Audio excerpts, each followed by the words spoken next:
Hi friends, how are you? இன்றைக்கி நம்ம இன்ஸ்டண்ட்டாக ஒரு கிறிஸ்பியான ஒரு தோசை தான் பார்க்க போகிறோம். இது நீங்கள் ஒரு 10 நிமிஷத்தில் செஞ்சிடலாம். ரொம்ப டேஸ்ட்டாக இருக்கும். இன்ஸ்டண்ட்டாகவே செஞ்சிடலாம். நம்ம அரிசி ஊற வச்சு உளுந்து ஊற வச்சு அரைக்கணுங்கிற அவசியம் கிடையாது. வாங்க இதை எப்படி செய்யலான்னு பார்க்கலாம்.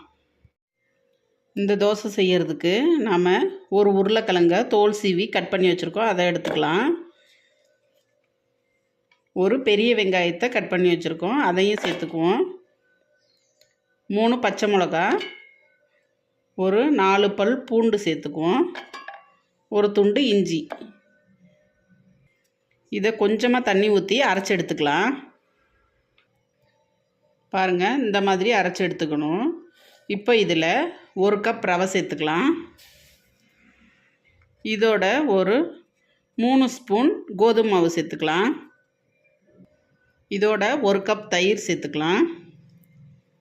இப்போ இதில் நம்ம தேவைக்கு தண்ணி ஊற்றி தோசை மாவு பதத்துக்கு அரைச்சி எடுத்துக்குவோம். இப்போ பாருங்கள், இந்த மாதிரி அரைச்சி எடுத்துக்கலாம். இப்போ இதுக்கு தேவையான அளவு உப்பு சேர்த்துக்கலாம்.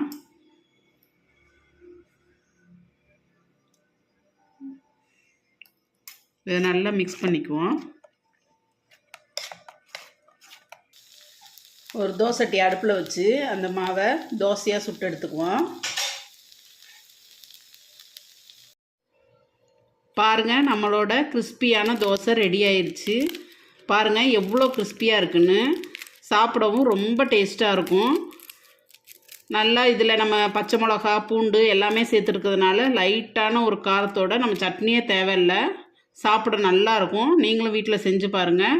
இந்த டிஷ் உங்களுக்கு பிடிச்சிருந்தா லைக் பண்ணுங்கள், ஷேர் பண்ணுங்கள், சப்ஸ்கிரைப் பண்ணுங்கள். Bye friends.